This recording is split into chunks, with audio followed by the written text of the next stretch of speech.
Estás en la palestra pública. Y me causa mucha suspicacia que saliera ahora eso. Pero nada, uno lo maneja porque la verdad, uno ha trabajado muchísimos años. Cuando tú te remontas a esa época, ¿qué entiendes tú que fueron los valores que te inculcaron? La honestidad, el trabajo, que hay que sacrificarse para uno poder lograr sus sueños. ¿Hay algo que se llama suerte en la vida? Yo creo que uno se forja su propia suerte. En esta Semana Santa vamos a Paso Seguro. Recuerden que RD es el país número 1 en muertes por accidente de tránsito. Entonces, esta Semana Santa, ya sabes, es tu responsabilidad cuidar de ti y de los tuyos y no pasar a ser una estadística más de muertes por accidente. Esto es una campaña de RD Vial. Para asistencia solo tienes que marcar el 829-688-1000 en caso de emergencias. Esta Semana Santa vamos a Paso Seguro.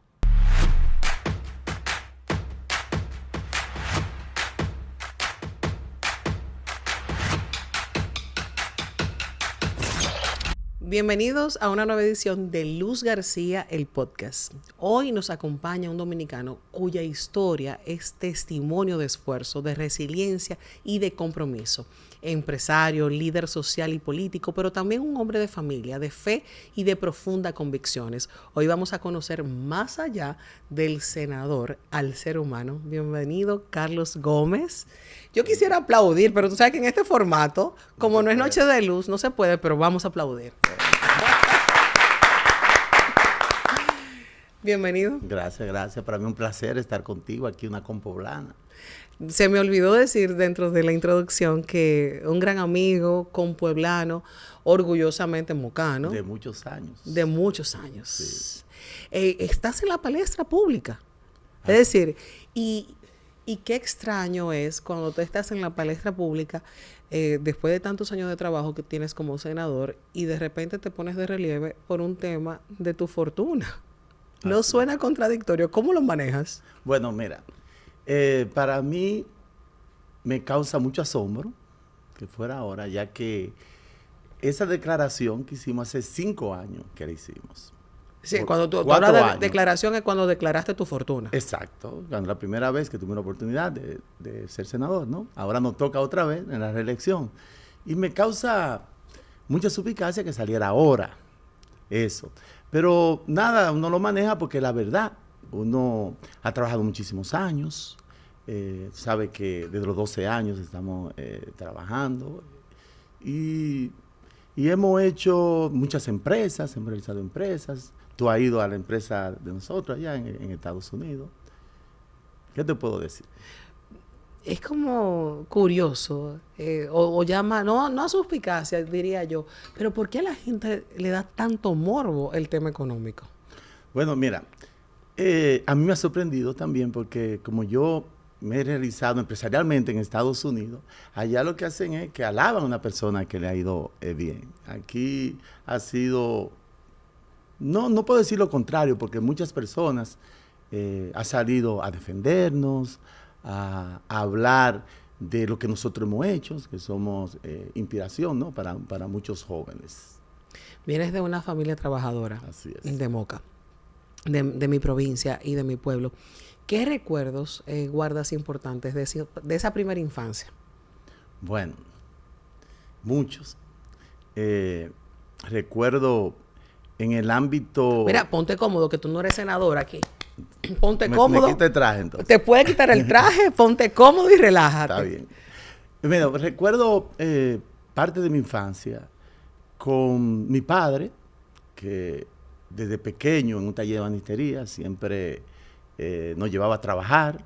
Desde los 9 años trabajaba yo con mi padre.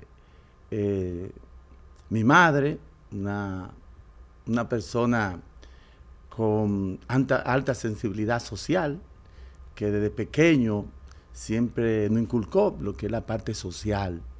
Pero una anécdota que tengo es a los 12 años, me le pierdo a mi madre y a mi padre para venir aquí a la capital. Cogí un autobús. ¿Solo? Solo. ¿Para qué? Para venir a comprar un negocio que yo inventé en ese tiempo que era para vender repuestos de bicicleta. Y lo vendían aquí en la capital ese repuesto. Lógicamente, yo entendía que mis padres no iban a dar permiso y vine para acá, para la capital. Me levanté temprano, un sábado, y vine. Cuando yo llegué a Moca, con todo lo que yo había comprado, que vine con 80 pesos a comprar para emprender un nuevo negocio. Mis padres, lógicamente, ¿qué hicieron? Te dieron una pela. Me dieron una pela, pero marcó mucho con mi padre lo que ellos vieron en mí, que me encantaban los negocios. Y ahí empezó mi primer negocio, que era vender repuesto de bicicleta. Cuando tú te remontas a esa época y ves a tus padres y te escapas y vienes a la capital y te remontas a ese momento, ¿qué entiendes tú que fueron los valores que te inculcaron? Bueno, primero la honestidad, el trabajo, muy importante, que hay que sacrificarse para uno poder lograr sus sueños. Creo que eso fue de lo más importante, porque cuando yo emigré a Estados Unidos ya tenía esos valores. Llegué muy jovencito, llegué a Estados Unidos. 18. Bueno, la primera vez fue de 16 y después regresé, fui de vacaciones a los 16 y regresé cuando tenía 18 años. 17 casi cumpliendo los 18. A veces, a mí me parece maravilloso cuando uno habla de los orígenes y uno puede aquilatar de dónde viene, valorarlo, asimilarlo y saber lo que le ha costado a uno. Tu familia era una clase trabajadora. ¿Pasaste tú precariedades, bueno, mira, momentos difíciles? Lógicamente, pero en esa época nosotros, una familia de clase media, en esa época clase media, podemos decir que tu padre tiene negocios, tú vas al colegio, en vez de una escuela pública, al colegio. Mis padres viajaban, pero de vacaciones.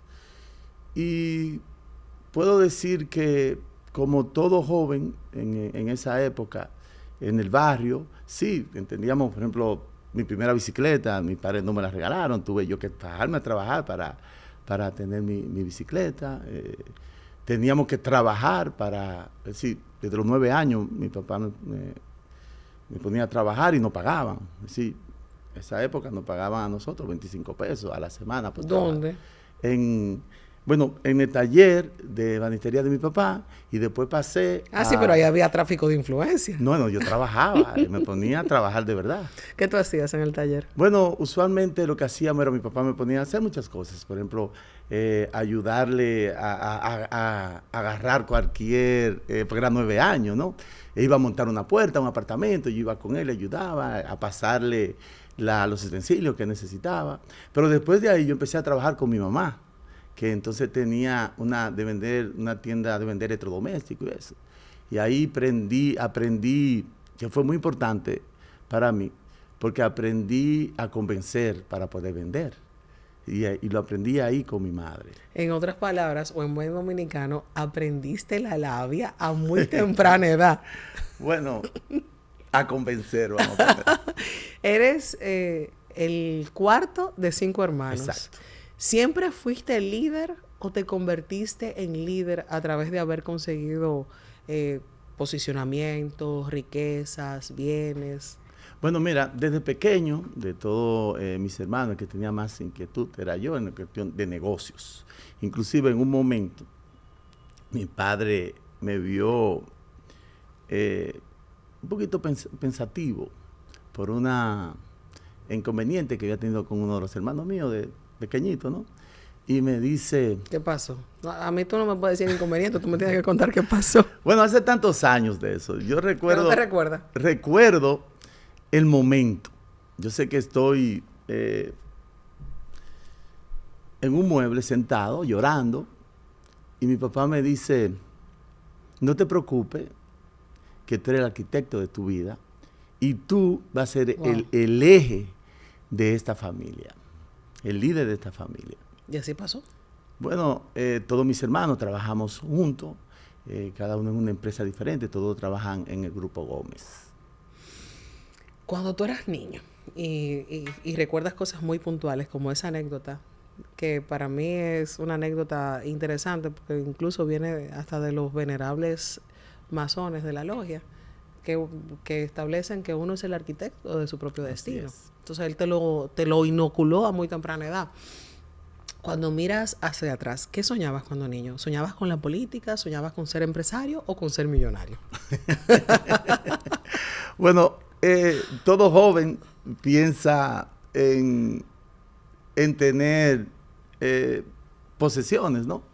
Pero yo pensaba siempre en tener mi propio negocio, en crecer, en tener empresas, en ser una persona importante en el ámbito de negocio, pero nunca en la política. ¿Ese negocio de qué era en ese momento? Porque luego vamos a ir para Estados Unidos, pero en ese momento, cuando eras pequeño, ¿cuál era tu negocio soñado? Bueno, mira, no, porque siempre yo soy una persona que ve oportunidades. Yo empecé, como te dije, vendiendo repuestos de bicicleta. Después vi una oportunidad en el negocio de mi mamá de vender muebles asequibles. Mi mamá vendía muebles un poquito para clase media. Entonces yo fui donde mi padre y en el taller de benitería le dije que si podía prestarme su herramienta para construir unos muebles mucho más económicos. Lógicamente yo no lo hacía, sino contraté unas personas que lo hacían. Y toda la semana esas personas me hacían 6 muebles. Y yo lo vendía donde mi mamá. Después empecé a crecer y empecé a venderle a otras tiendas. En Moca, después me trasladé a Salcedo, a La Vega, y se vendían todo lo que hacíamos. Porque eran muebles muy asequibles. ¿Qué tipo de muebles eran? Eran unos muebles de 3 piezas. Unos muebles que en esa época lo que costaban eran 1,000 y pico de pesos, 1,200 pesos. Pero en esa época también era un dineral. Bueno, pero eran muebles asequibles para la persona que no tenían la cantidad de dinero para comprar un mueble tradicional de esa época. Me encantas porque en cada palabra que mencionas, dentro de todo el emprendurismo del que hablas, y yo creo que ese es el mejor legado que un padre le puede dejar a un hijo, hablas de los valores del trabajo, tanto de un lado como del otro. ¿Qué fue eso tan importante que inculcaron ellos que lo traspolas hoy en día en tus negocios? De ambos lados, tanto de tu mamá como de tu papá. Bueno, mira, mis padres, mi madre es la más negociante. ¿Ya? Ella es la que siempre, desde pequeño, me inculcó lo que es la venta. Mi padre era... La labia. La labia. Mi padre más era una persona que no soñaba con grandes negocios. Tenía un taller de banitería, pero no soñaba con grandes negocios. Sin embargo, te inoculó el sueño. Exacto. No, y yo le pregunto hasta el día de hoy, ¿eso fue, tú lo pensaste y lo viste en mí o fue para ponérmelo en la mente? ¿Se lo dices? Que dices, claro. Y él me dice, lógicamente, no, yo lo vi desde pequeño. Sí. De los dos, y ya que hablas tan lindo y se te encienden los ojos, ¿cuál es tu mayor debilidad? Y me tienes que decir uno de los dos. Yo creo que sé quién es tu debilidad. Dice de mis padres. Claro, porque vienes de una familia tradicional donde ambos están muy presentes. Exacto. ¿Están juntos? No. Entonces, ¿cuál de los dos es tu mayor debilidad? Te tienes que acercar al micrófono. Tú sabes que eso ahora mismo me causaría un problema. Pero estamos hablando un problema serio. No, porque estamos hablando con honestidad. No, porque mis padres... Mira, estamos hablando dos panas que se conocen desde hace muchos años, desde Moca. Bueno, pero dos panas que este programa lo va a ver cientos de personas o miles de personas y estoy seguro que en un momento mis padres los van a ver. Entonces, ¿por qué? Yo quiero dejarlo ahí, Luz, mejor. Okay, porque no quiero herir los sentimientos a ninguno de los dos, pero los dos son importantes. Pero ¿se tiene preferencia? Son parte de mi vida. Yo creo que no preferencia, pero cada uno de los dos aportó bastante a lo que yo soy hoy. ¿Qué aportó mamá? Bueno, lo que te dije, en la parte de negocios o la parte... No, ya en lo personal, porque ya en la parte de lo que tú representas como un ente integral, ya me has contado en esa parte profesional cómo aportaron, pero en la parte emocional. Bueno, mira, mi madre ahora mismo es una persona de más de 80 años, una persona que me inculcó la parte social. mi madre hasta el día de hoy, que tiene ya, no sé si ella se va a sentir mal por la edad, porque No, las no mujeres diga la edad, porque usualmente no hay necesidad no de les gusta traer- que le digan la edad. Pues no la diga, Pero no hay una edad necesidad. bastante avanzada y todavía el día de hoy es una persona activa en el patronato de cáncer de Morgan. Nosotros fuimos fundadores casi desde que se inició, estamos presentes a través de la Fundación Gómez. Y mi madre me inculcó lo que es la parte social.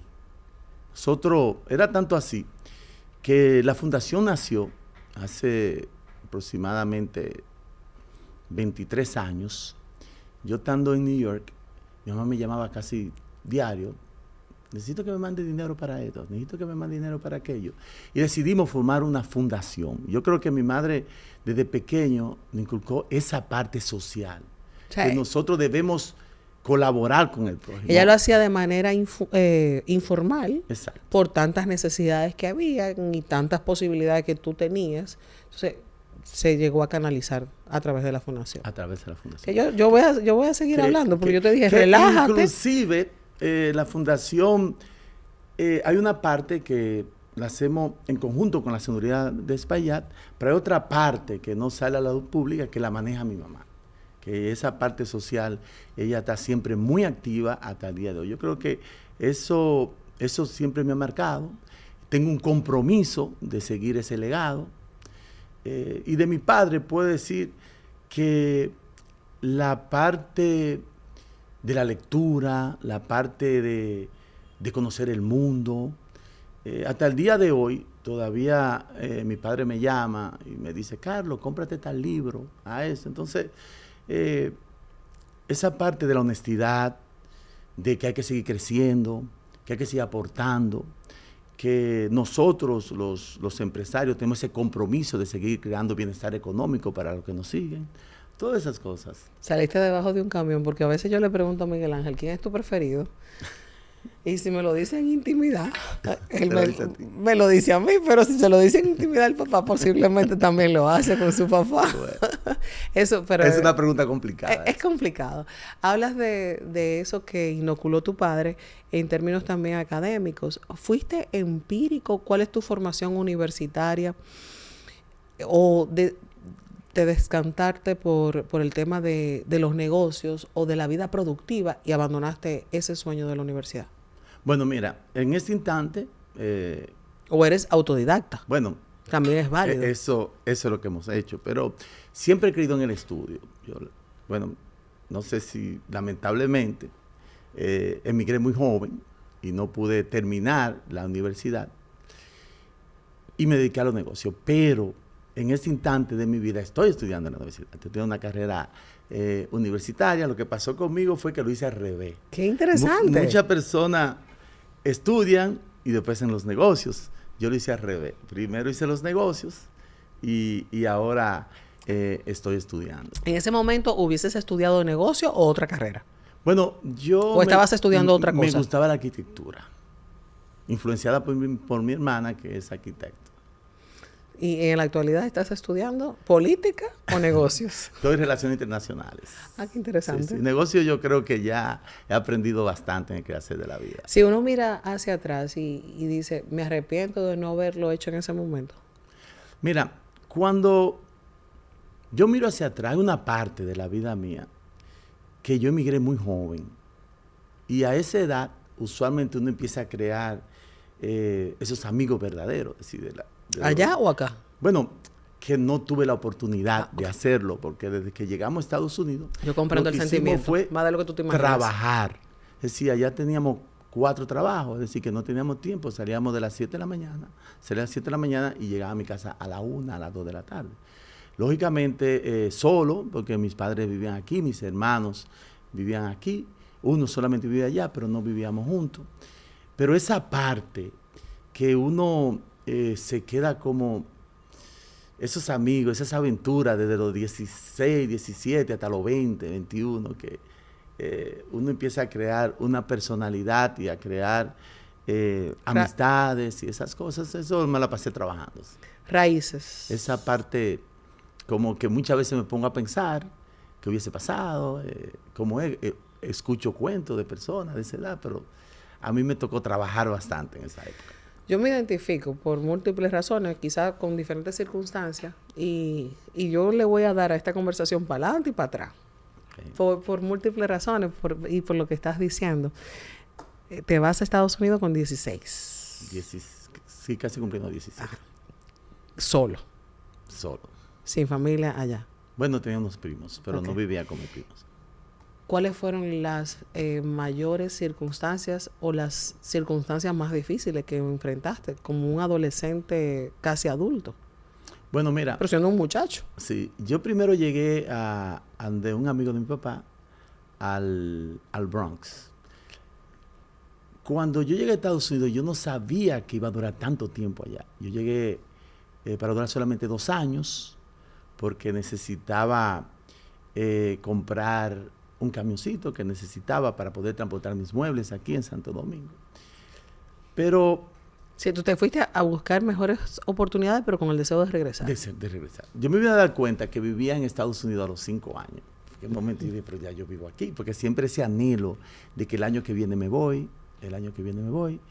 Y empecé a hacer negocios y a los 5 años me di cuenta que vivía allá. Pero hay un momento que yo creo que cuando uno emigra, lo siente, ¿no? Hay un momento, yo trabajaba en un catering, le llaman allá, un sitio que hacen eventos y esas cosas. Y salía siempre tarde, a la 1, a las 2 de la mañana. Me tocaba pasar un parque para cortar la distancia, porque llegaba caminando a la casa, era como 1 kilómetro, más o menos. Y a mitad del parque sentí algo que yo creo que muchos de los que emigran de su país lo sienten, que es la soledad. Uno se siente como solo en el mundo. Uno ve a Estados Unidos, principalmente el estado de Nueva York, como tan lejos de tu pueblo. Pero también lo ve como el país de las oportunidades. Sí, pero O el lugar de las sí, oportunidades. pero a esa edad uno todavía tiene ese sentimiento de que quiere estar con sus hermanos, con sus amigos, con sus padres. No es lo mismo emigrar cuando tiene 25, 26, 27 años. Entonces fueron momentos pero ¿Qué te aferraba a eso? Porque dijiste que de repente pasaron 5 años. sí, siempre he trabajado con meta. Nunca, como decimos, lo dicen los mexicanos, no me rajo. Es decir, que yo tenía una meta de tener mi propia bodega. Lo conseguí muy rápido. Es decir, ¿Te compraste el camioncito en el transcurso? no, me quedé. Porque Estados Unidos en los negocios siempre me ha sonreído. Es decir, aprendí que cuando uno tiene metas claras, es decir, yo siempre me fijo metas a corto plazo, a 2 años, en ese tiempo. Porque cuando uno es joven, es bueno tener la meta a corto plazo para no distraerse, porque el joven es muy... a esta edad ya la meta pues es un poquito más larga. Sí, tú llegaste con un propósito definido y con la intención de regresar Exacto. a la República Dominicana. Estando allá no lograste el camioncito, tu meta cambió. ¿Por qué cambió? No, tenía los recursos para comprarme el camioncito, pero sí tenía más oportunidades allá. Entonces, como parte de los trabajos que yo tenía, trabajaba en una bodega y mi meta cambiaron, era tener mi propia bodega. Y me propuse, desde que llegué a los 2 años, tener mi propia bodega. Por eso tenía 4 trabajos. Sucede que al año y 10 meses me llegó esa oportunidad de tener mi primera bodega. Yo siempre le digo a los jóvenes, cuando uno tiene su meta clara y trabaja para ello, como que el universo conspira para que se dé antes de lo programado. Mira, yo soy una aferrada y una adicta a la ley de la atracción. Y también muy creyente en eso mismo y leo muchísimo del poder de la mente con la ley de la atracción.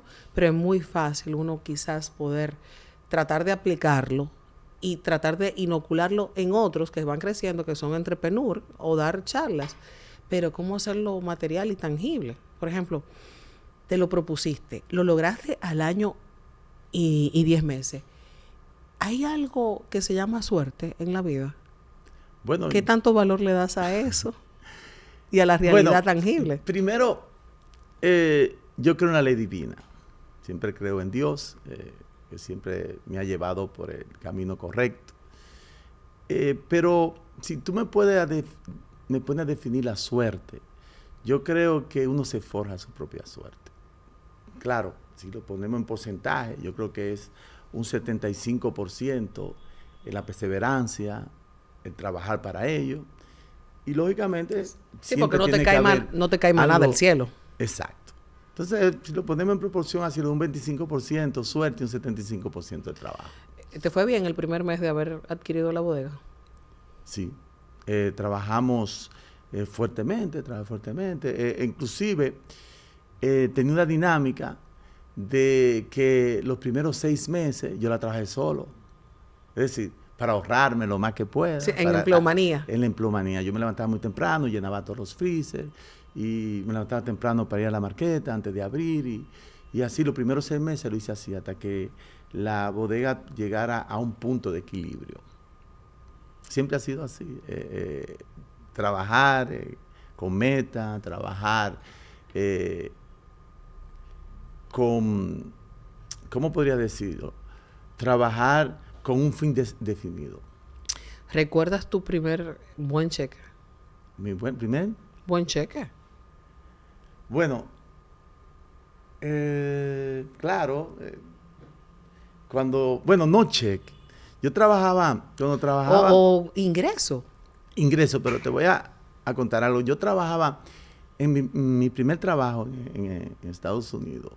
Bueno, mi segundo trabajo, pues primero trabajé en una bodega en el Bronx y después a los 3 meses me fui a Westchester a trabajar. Ahí sucedió algo divino, por eso que te digo que parte es suerte y después, ¿qué tú haces con esa oportunidad? Yo llego donde mi prima. Ay, yo me sé la historia. Exacto. ¿Te la cuento o no? No, claro que sí. Llego donde mi prima y suena el teléfono. Se encuentra Carlos. Y mi prima le dice, sí. Dice, ¿pero qué no ha venido a trabajar? ¿Qué pasa? Tiene 2 días que no viene a trabajar. Entonces me dice, no, pero Carlos no está trabajando. Entonces me dice, ¿qué edad tiene él? Y dice, ya 18. Y dice, no, que yo ando buscando, tiene 60. Cierra el teléfono. Vuelve y me llama. Dice, ¿él quiere trabajar? Sí, venga, si puede venir ahora mismo. El cambio le vino bien de 60 a 18. Pero lo que te digo es, ahí viene el factor suerte. Y cuando tú hablas de primer cheque, cuando yo llegué ahí, para mí fue un choque, porque yo vengo de una familia de clase media, pero en ese sitio, ¿qué tenía que hacer? Empecé lavando platos. Ahí. Entonces, yo siempre, cuando estoy haciendo un negocio o trabajando, siempre miro un poco más allá. ¿Qué puedo hacer para escalar? Entonces, lo que hacía es, en los momentos de ocio, me ponía a ayudarle al cocinero.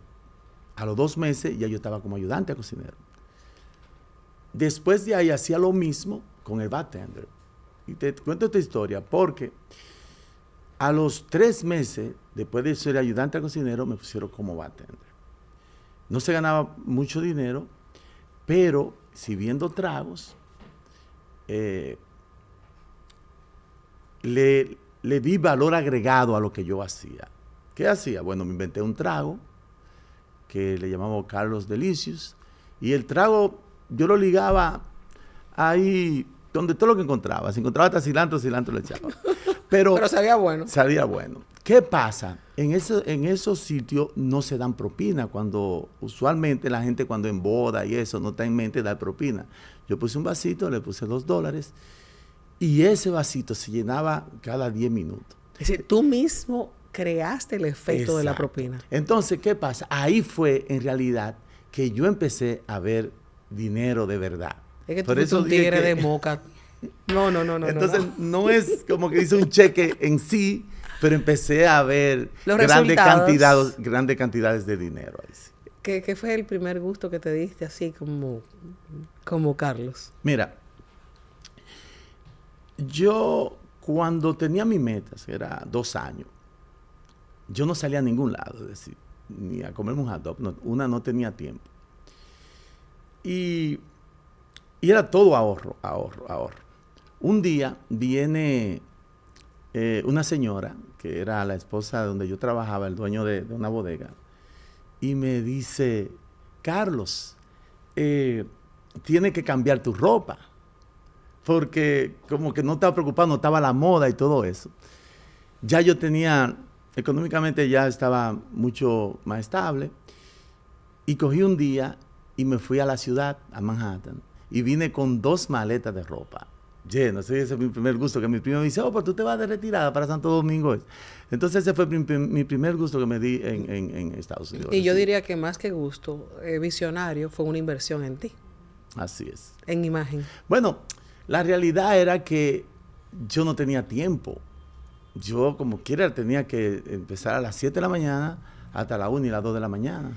¿Qué pasó? Que pese a lo que empezaste a lograr, empezaste a ganar, no caíste tentado, ni en vicios, ni en dilapidar. ¿Fue por los valores que te inculcaron? ¿O pudiste caer tentado, sí o no? ¿O bueno, caíste y yo no lo sé? Mira, primero los valores, pero también tuve la oportunidad de pertenecer a un equipo de basquetbol en Moca. Y tú sabes que cuando uno está en un equipo, siempre los managers le viven a uno hablando, di no a la droga, a la cosa correcta. Y también mis padres siempre me teníamos pendiente que ni un cigarrillo. En mi casa nadie fumaba ni cigarrillo, nada. Es decir, que ningún vicio. Nada. Nada. Incluso, ni marihuana, ahora que está de moda en Nueva York. En New York, cuando yo llegué, todo el que me ofrecía, yo me ponía enemigo. Le decía, no me hable, porque venía con esos valores muy fuertes. En un momento yo despierto y digo, pero ven acá, yo no voy a tener un amigo porque todos fuman. Entonces después ya fui más permisivo en tener personas conocidas que usaban, pero usaban usualmente algún tipo de droga. Pero no, gracias a Dios, esos valores nunca, hasta el día de hoy, no hemos tenido la necesidad, ni por la mente nunca me ha pasado. Definitivamente, entre un proceso de entrepreneur al otro, y vamos para quizás el que fue el de más grandes frutos, ha creado un emporio. ¿Cuál fue el mayor reto en todo ese proceso? Y no han sido de las tentaciones que pueden pasar en el camino, pero ¿cuál fue el mayor reto para llegar hasta donde estás y que hoy podamos decir que estamos hablando con el senador billonario? Bueno, mira, cuando yo empecé... Sabes que se te va a quedar el mote, ¿verdad? Sí, claro, ¿tú crees? Claro. Bueno. Mira, pero eso no es malo. Bueno, depende del punto de vista. Pero mira, la Unión Telecar, que fue el gran salto, una compañía de comunicación, nosotros la empezamos con $10,000. Ya en esa época yo tenía bodegas, 2 bodegas, tenía un centro de llamada. Y cuando iniciamos a vender la tarjeta telefónica, lo que nosotros hacíamos en esa época, comprábamos las tarjetas para venderla en nuestra bodega. El negocio me encantó. Fui a la compañía con $10,000 y empecé a comprar tarjeta telefónica. Empezamos con la distribución. No se hizo difícil porque ya con la experiencia que teníamos en la bodega, lo que hicimos fue darle valor agregado a un plástico, que era una tarjetita que la gente utilizaba para llamarte, un plástico frío, sin ninguna vida. Nosotros lo que hicimos en ese momento fue darle vida a ese plástico, es decir, mi primer producto fue lo que se llamaba la colombianita, le pusimos imagen, lo que le llamamos la chiva colombiana, que no sé si tú la conoces. Sí, que claro es un autobús. Que sí. Aquí hay un autobús que se trató de copiar la chiva colombiana. Okay. Entonces le ponía algo alusivo a su país. Entonces el negocio creció. No empezaste por la República Dominicana en ese momento. Porque en el estudio de mercado, en el pequeño estudio de mercado que hicimos, para vender, lo más fácil era venderle al mercado colombiano. Pero de los momentos difíciles que tuvimos, lógicamente, era la parte que no tenía suficiente capital para crecer el negocio. Entonces, teníamos en esa época, nosotros trabajábamos Cuando tú hablas de nosotros, ¿quiénes estaban detrás? Bueno, lo que yo hablo de nosotros, porque siempre hay otras personas que trabajan contigo, ¿no? Un equipo de trabajo, ¿no? Siempre no me gusta decir yo, porque los méritos es de un grupo, ¿no? De personas que siempre están... Pero ¿recuerdas tú quiénes estaban en ese momento primero? Claro, éramos primero, lógicamente, éramos 2. Después se fueron agregando más personas hasta que la compañía empezó a crecer. Pero era un momento difícil porque trabajábamos, abríamos los negocios a las 8 de la mañana y cerrábamos a las 12. Pero a las 12 teníamos que ir a la imprenta a buscar el producto. Sí, a las 12 de la noche a buscar los productos. Y usualmente regresábamos a las 4 de la mañana con los productos para venderlos al otro día otra vez. Entonces, era como una corredera porque no teníamos el capital de trabajo para poder comprar grandes cantidades y poder suplir el mercado. Tú sabes que yo vi, antes de entrevistarte, antes de tener esta conversación contigo, esa misma anécdota. Y qué bueno que tú hablas de los momentos difíciles, porque si no pasas por esa parte, mucha gente piensa también que se te hizo fácil o que fue un momento de suerte. Entonces, ver cómo pasaron cada una de las etapas y ver el sacrificio vale la pena, porque también la gente no se hace pajaritos en el aire. Y sacrificio en varios sentidos, porque la compañía empezó a crecer. También yo tenía que empezar a crecer. Es decir, yo me empezaba a comprar libros, cómo administrar una empresa, cómo motivar a los empleados, cómo funciona el negocio de la comunicación, porque no solamente atrás de ese plástico teníamos que tener switch, las negociaciones, comprarle minutos a otros países, pero hay varias anécdotas de crecer una compañía desde cero en poco tiempo a llevarlo a tener más de 3,000 empleados, es decir, tener presencia en 32 estados, fuera de Estados Unidos, estábamos en Europa, estábamos en Londres, estábamos en España, estábamos en Canadá, Puerto Rico. Es decir, que fueron momentos de mucho trabajo. Cuando se ve de repente el crecimiento, ¿tú te lo creíste? Bueno, uno está envuelto en el día a día. En el día a día me sorprendía mucho de la forma que estábamos creciendo. Inclusive en un momento dado paramos el crecimiento porque... Llegaron a un techo. No, lo que pasa es que las compañías hay que tener en el crecimiento es que pueden tener problemas. Cuando tú creces más rápido que lo que tú generas en ingresos puede traer problemas. Ahí fue que empezamos a buscar un socio, que lo tuvimos, un socio, una compañía que estaba en la bolsa de valores. Yo compraron el 49% de la compañía y fue que crecimos mucho más rápido. Ese era el judío. La compañía sí. No era un judío, era una compañía pública que tenía varios dueños. En ese momento a ti te pusieron el mote del hombre de las tarjetas. ¿Te laceraba eso? Bueno, ¿o te ofendía? No me ofendía porque era realidad, eso es lo que nosotros hacíamos. Pero pasamos a ser una compañía de comunicación, porque después empezamos a comprar, a vender minutos y a hacer otras cosas. A tener pago de factura en otros países, pero no me ofendía. No, porque incluso cuando tú ves a una persona tan próspera y sobre todo yo que estoy tan inmersa dentro de lo que representa la diáspora dominicana y veo el crecimiento en los últimos años, gente próspera y productiva como tu caso, que nos hacen sentir orgullosamente dominicanos porque vemos que estamos insertados en otros mercados. Pero en un momento hasta nosotros mismos dudamos de nuestra gente y ponemos en tela de juicio fortunas, falsas creencias. ¿Te laceró en algún momento el proceso de que tú tenías que probar más que cualquier otro? ¿De dónde venía la fortuna? Sí, una de las cosas que creo que afectó mucho, porque la persona me decía, wow, qué suerte. Entonces yo decía, pero no es suerte, es trabajo y sacrificio. Entonces empecé a crear otros negocios para yo demostrarme si era suerte o no. Ahí fue que compramos la compañía Vitarroz, que es una compañía de distribución de alimentos. ¿Continúas con ella? No, esa la vendimos. También pero no, perdón, era una compañía que prácticamente competía de frente como una empresa como Goya. Exacto, teníamos la misma cantidad de productos de Goya. Lógicamente, Goya vendía muchísimo más que nosotros. También nos adentramos a lo que es tecnología, construcción. Empezamos a construir edificios en Estados Unidos, a comprar edificios. Aquí en República Dominicana creamos una compañía farmacéutica, una compañía muy importante aquí en el país, también compañía de construcción. Allá le llaman también, una compañía que creamos llama de commodity, de vender petróleo y esas cosas. Diversificar. Así es. Entonces, no poner los huevos en la misma canasta. Era como probarme a mí mismo si era suerte o no. Porque en ese tiempo me decían, wow, qué suerte. Tuviste en el momento indicado, a la hora indicada. Y eso. En la farmacéutica pusiste de frente a tu hermano, tienes constructora, tecnología, construcción.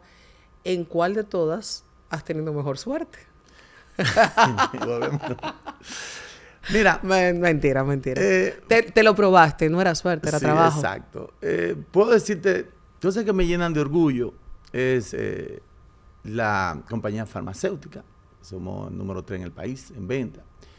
También Estados Unidos, lograr con mucha dificultad hacer una construcción de 620 apartamentos con 80,000 pies cuadrados en Alto Manhattan, ¿con otros socios? La mayoría de dominicanos. Sí, tengo un socio. Para mí me dio mucha satisfacción porque lo que es los apartamentos en Washington Heights, como le dicen, la mayoría son de judíos. Entonces, la permisología, tuvimos mucho inconveniente, no la aprobaban, después teníamos inconvenientes porque es un grupo muy poderoso. Entonces, cuando a mí me dicen, a mí me gusta lo imposible. Yo me reuní con un político en Estados Unidos que me dijo, eso es imposible lograrlo. Me voy a reservar el nombre. Pero me dice, es imposible lograrlo. Y eso es lo que me da a mí más fuerza. Y ver el día de hoy, que ya lo vamos a inaugurar, con Dios delante, en 2 meses. Eso me llena a mí de mucha satisfacción, porque fue arduamente el trabajo para poder lograrlo. Sé que no hay imposible. Bueno, hasta ahora me gustan los imposibles. Si todo lo que puedes o eres capaz de soñar, eres capaz de poder materializarlo. Así es. Ok, te voy a hacer una pregunta incómoda. Entre esos imposibles, ¿podemos cuantificar? Se ha especulado mucho con el tema de tu fortuna y demás. Si tú lo cuantificas, porque hay gente que no cuenta de que los centavitos, ¿tú puedes cuantificar cuántos son los billones? Mira, 60,000.60 con 2 centavos billones de dólares. No, lo que pasa es que... O de euros, o de yenes. El Grupo Gómez tiene varias empresas. Y cada empresa de esas tiene un valor diferente. ¿En qué cambia el dinero a un ser humano? Bueno, yo creo que en el caso mío me da la oportunidad de poder hacer más cosas. Es decir, en el ámbito social, en mi provincia hacemos muchas obras sociales.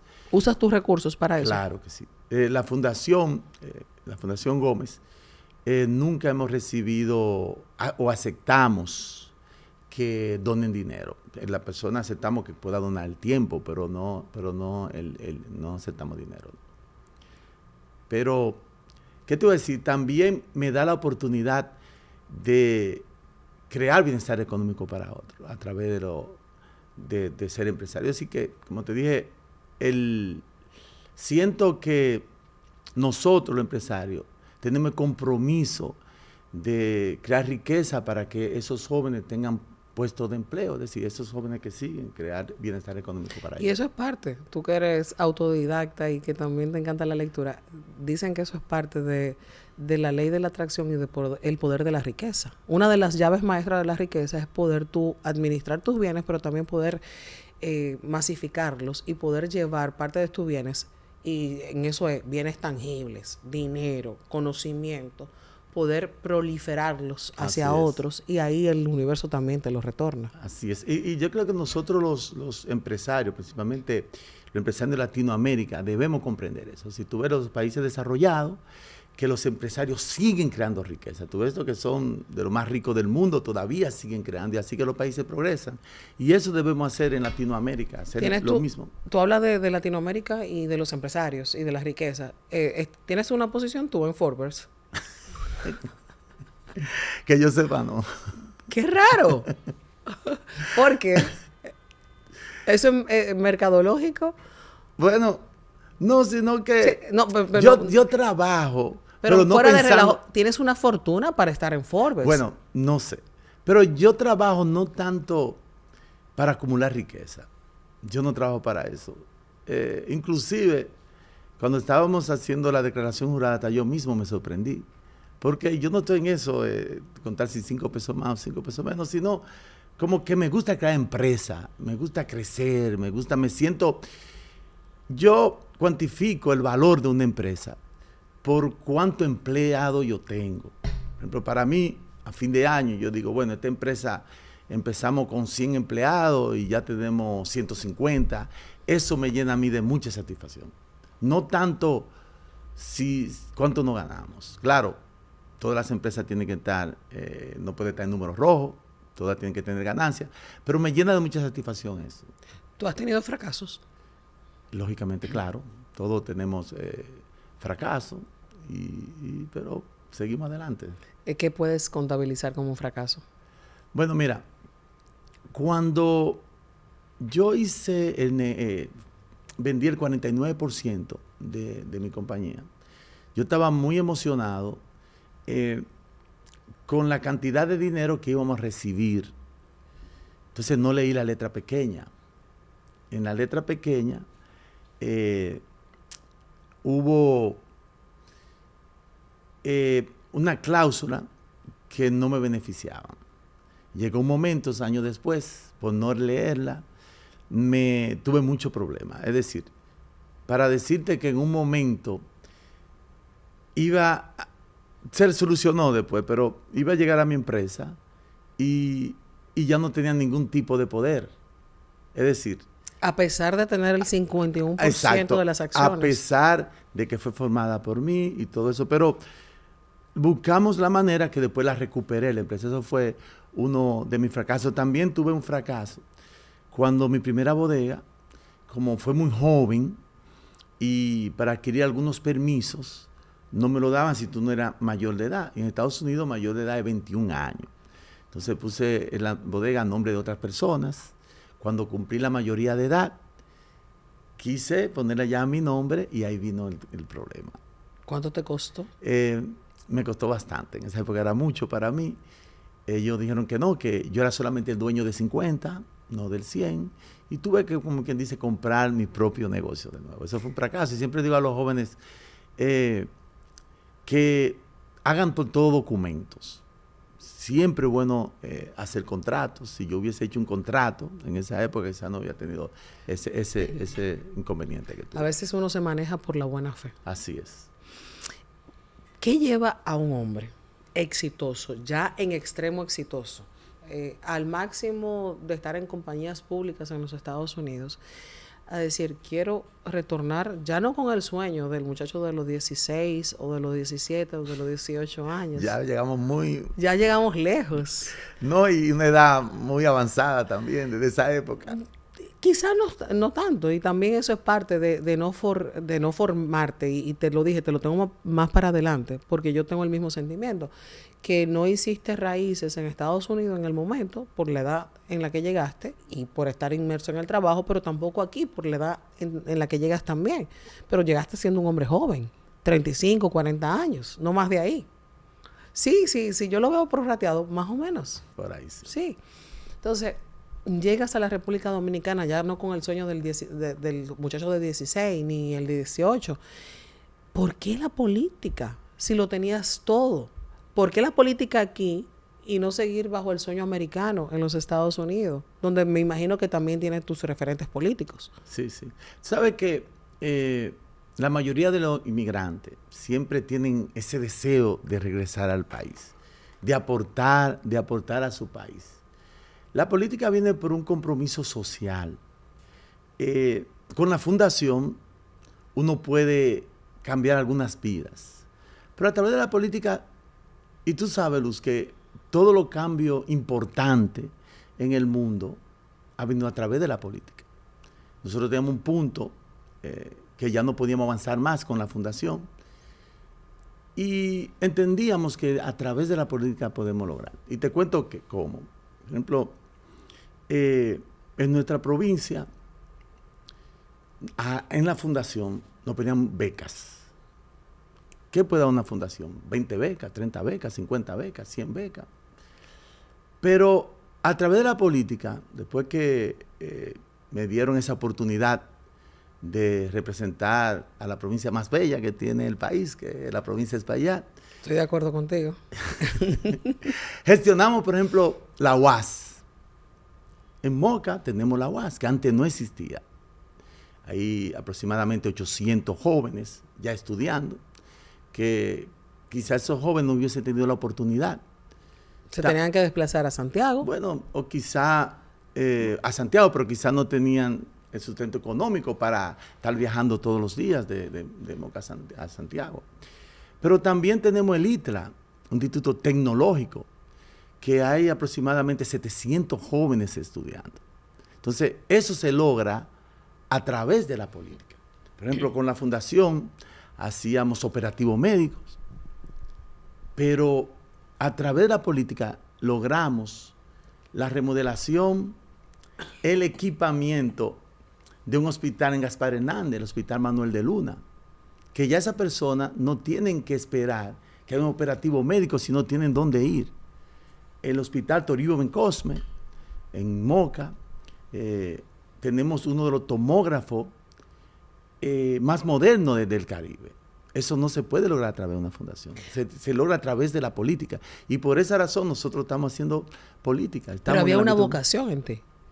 Claro, una vocación, un legado que tengo que seguir por mis padres, que desde pequeño siempre han estado en la parte social. Y te quedas corto porque dentro de eso y aquellos que somos de la provincia sabemos que exhibes otros y múltiples logros, desde carreteras que has logrado, sí, acueductos y muchas cosas más en beneficio de la provincia. Y eso me lleva a preguntarte, después de senador, ¿qué? Pero mira... No, pero mira nada. Cuando uno tiene una vocación, ya sea social o política, siempre hay un paso más adelante y tú que eres un visionario en el tiempo, estás agotando los pasos. Pero, mira... Ok, te la voy a cambiar. Bueno, yo te puedo contestar, pero mira, ¿qué te puedo decir? Nosotros estamos empezando un nuevo periodo. Apenas no tenemos ni un año con la nueva gestión. Yo estoy concentrado ahora mismo en lo que es seguir gestionando las necesidades de mi provincia. Por ejemplo, la provincia fue declarada ecoturística. Tenemos que llevar eso a su máxima expresión. Tú sabes que tenemos playas, tenemos las montañas más bonitas del país, que son la de Jamao. Estamos trabajando en eso. Pero un nuevo periodo, y escúchame que te interrumpa, un nuevo periodo que no gestaste. Es decir, un nuevo periodo que fuiste solo. Bueno, no tuviste ni siquiera que hacer elección. Bueno, hubo contrincantes, siempre el partido lleva un candidato, tú sabes, pero sí fue fácil estas elecciones y agradecer la alta valoración que las personas tienen con nosotros, ¿no? Como tú dices, muchas personas me dicen, ¿qué sigue? ¿Hacia dónde vas? Pero en realidad estamos enfocados en esta gestión. Y vamos a ver que el destino, yo creo mucho en el destino. ¿Qué sigue? Creo mucho en el destino, sí. Pero lo lleva uno por camino inimaginable, porque mira, yo no pensaba, cuando vine a vivir a Santo Domingo, que iba a ser senador de la República. Sino, estábamos en la parte social, en la parte empresarial, pero cuando vimos todo lo que se podía hacer a través de la política, entonces tomamos el paso.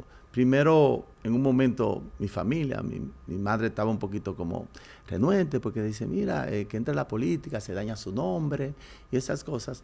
Pero hay muchas cosas que se pueden lograr.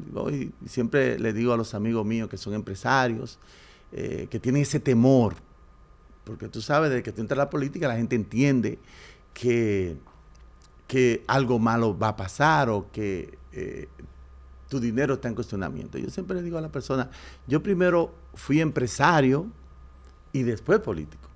Bueno, tú que eres un hombre entrepreneur y que has soñado muchas cosas, y recientemente me viene a la luz que nuestra vicepresidenta, la señora Raquel Peña, puso de manifiesto que ella nunca soñó con ser vicepresidenta de la República, pero sí con ser presidenta. ¿Te has soñado tú con la banda puesta?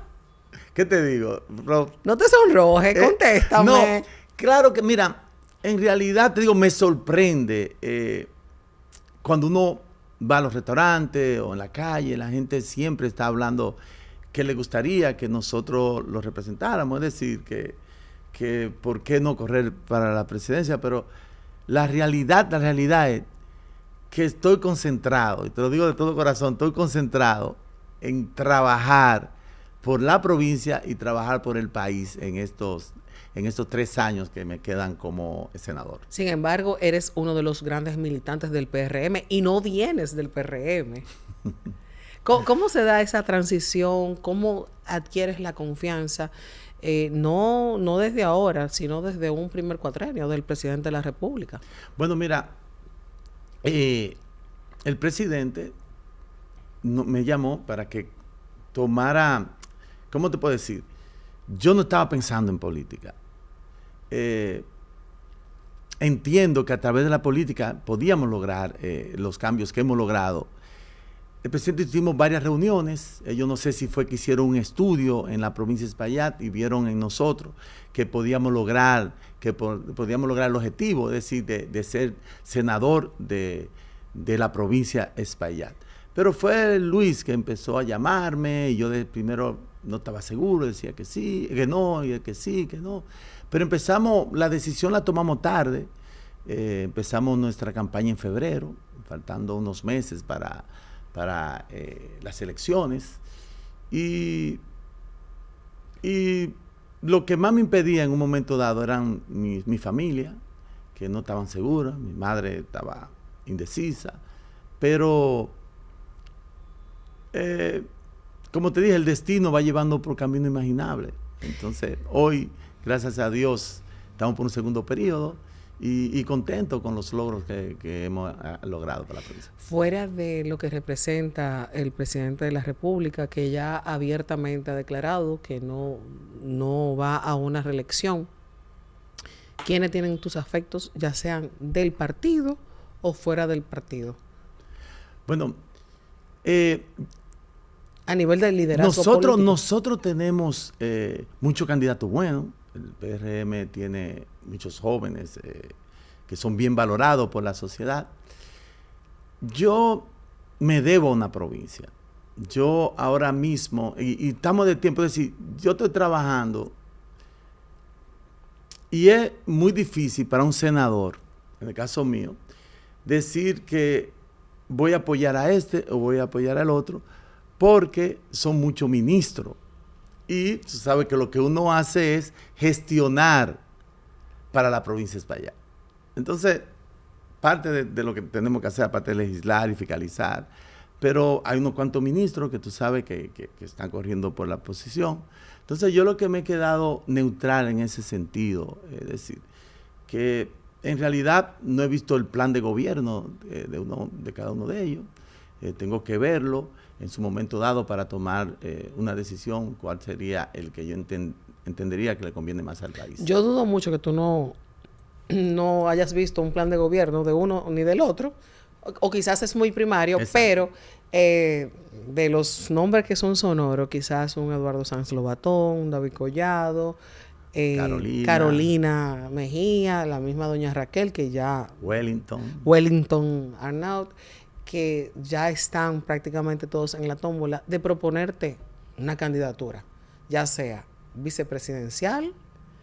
¿Cuál sería? Yo me he reunido con todos y lógicamente todos quieren que lo apoye, ¿no? Porque eso es lo que hace un candidato. Pero voy a seguir neutral por un tiempecito más. Vamos a ver Señores, pero a ti no hay quien te saque prenda. No, porque la verdad no es sacarme. Yo te estoy diciendo que no tengo un candidato todavía.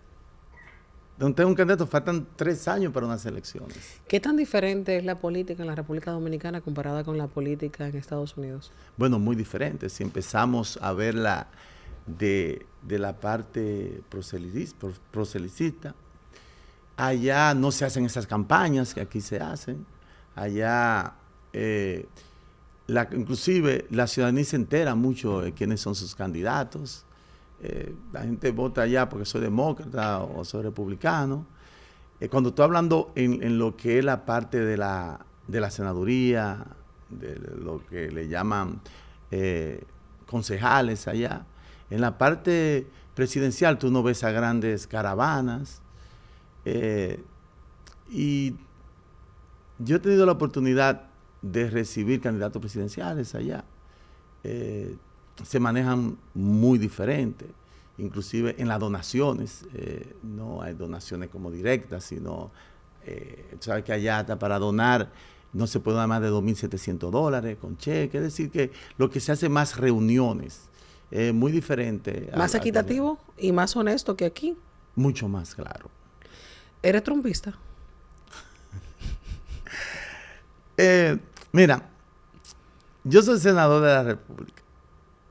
Trump es el presidente del socio de este país número 1, que es Estados Unidos. Es decir, que nosotros tenemos que trabajar con la primera potencia del mundo. ¿Sabe? Que allá tenemos 2 millones de dominicanos. Así que como senador siempre vamos a apoyar al presidente, ¿no? Al presidente de Estados Unidos. Lógicamente, si no afectan los intereses de nuestro país, que hasta ahora no lo ha afectado. Yo no sé cómo decirte, si señor senador o Carlos, elige. Como tú prefieras, para mí, soy la misma persona. Ok. ¿En algún momento se te tildó de ser un dandy? O sea, en alguna época llegaste a la República Dominicana, ya después de todo lo que me has contado en el día de hoy, de hacer fortuna, de tener un nombre, llegas aquí. Se te asoció incluso con algunas figuras prominentes del arte de la República Dominicana. Se decía, Porfirio Rubirosa. Bueno, mira, ¿qué te puedo decir? Me sorprende bastante. Y si hablamos de Porfirio Rubirosa, creo que Porfirio Rubirosa hizo mucho por nuestro país, es decir, fue un embajador, fue que trajo el polo aquí a República Dominicana. Creo que se llamaba Cibao, o la Pompa del Cibao, creo que se llamaba el equipo de él. Es decir que... Ay, Carlos, óyeme bien. Digo, señor senador, deje el mareo. Yo le estoy hablando de que son figuras prolíferas entre las mujeres. Pero que las personas se siempre congestura. Causaban, incluso te veían de forma apetecible las féminas dominicanas. Bueno, me estoy enterando en este momento, pero nada, ¿qué te puedo decir? Era una época de mi vida que venía mucho al país, pero me sorprende bastante lo que tú me estás diciendo. Yo creo que es la primera vez que escucho eso. Compararme con Porfirio Rubirosa y un dandy me sorprende bastante. Los hombres nunca se enteran. ¿Nunca te has considerado como un soltero codiciado, un hombre codiciado? ¿O la gente te miraba incluso en algún momento como si fueras un soltero codiciado? Bueno, no, nunca lo pensé así. Es decir, que para mí son noticias, primicias, podemos decir, para mí en estos momentos. Yo siempre he dicho que uno es el último que se entera. Así es, así es. ¿Qué tan importante es la familia también en un proceso político? Bueno, el apoyo de la familia es primordial. Siempre todo lo que vamos a hacer lo consultamos. Siempre con mis hijos, con mis hermanos. Un apoyo vital. ¿Por qué eres tan reservado entonces en términos familiares? Bueno, yo creo que para todo empresario, siempre cuando uno va creciendo, hay personas que quizás no tienen los mejores sentimientos con uno. Y siempre, como el talón de Aquiles de cualquier, de una persona, de un empresario, una persona que tiene éxito, su familia, sus hijos. Entonces he querido mantenerla como no tan a la vista pública. ¿Hay tentaciones?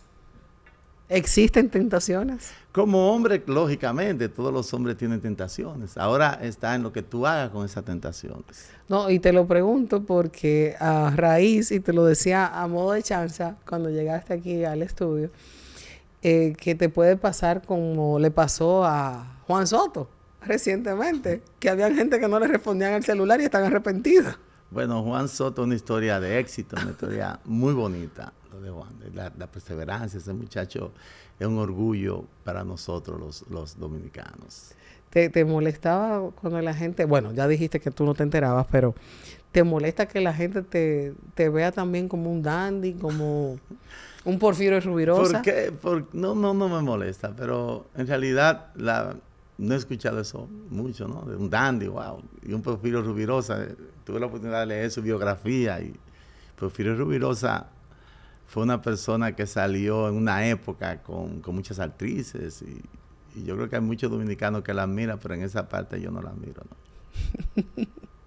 Senador, ¿qué le puedo decir? Que me siento muy orgullosa como dominicana, pero no solamente como dominicana, sino yo siendo de la provincia de Espaillat y sobre todo viendo los logros y los avances que hemos tenido dentro de nuestra provincia a través de lo que ha sido tu gestión, me siento más que honrada. Gracias. Yo siempre he dicho que el ser mocano es más que un gentilicio. Para nosotros los mocanos es un ethos, porque nosotros hemos creído que somos lo que hemos creado y hemos hecho la República. De hecho, cuando me presento, senadora encantada, yo soy Luz García, cuídese que soy mocana. ¿Así? Claro que sí. Bueno, y aparte de eso, tiene que agregar que nosotros aportamos el 7% de Producto Interno Bruto. También estamos encargados de alimentar el país, es decir, que el 50% lo consumen los dominicanos, sale de la provincia de Espaillat. Somos una de las provincias prósperas, gente buena, gente trabajadora. Agrega eso porque somos, donde quiera que voy, digo que somos la provincia más hermosa que tiene el país. Bueno, lo agregaste tú y lo agregaste tú y entonces ahora le voy a decir a usted, déjeme preguntarle si tengo que hacer campaña por usted en los próximos años. Bueno, lo que necesito es que visite más nuestra provincia, una figura como tú siempre es bueno, y que promocione nuestra provincia, ya que estamos empeñados en crecer la provincia como ecoturística. Nosotros aprobamos ese proyecto de ley, ya estamos formando el consejo y ahora lo que tenemos que hacer es hacer todo lo posible para que la persona visite nuestra provincia. Y tú eres, yo creo que puedo decir sin temor a equivocarme, una de las figuras más importantes que tiene la provincia de Espaillat. Bueno, te agradezco la valía y también te agradezco la valía a través de las gestiones que hemos hecho para poder ir a Moca, a la provincia exactamente, y poder también difundir nuestro trabajo y todo lo que hacemos, porque realmente has sido un gran colaborador con mi persona. Gracias. Gracias a ti por darme esta oportunidad. Yo espero que ustedes hayan disfrutado tanto como yo de esta entrega de Luz García, el podcast. Si les gustó, les pido que se suscriban a nuestro canal, que compartan esta entrevista, que la diversifiquen y por supuesto que le den like. Gracias, Carlos. Gracias a ti. Señor senador. Entre mocanos. Entre mocanos.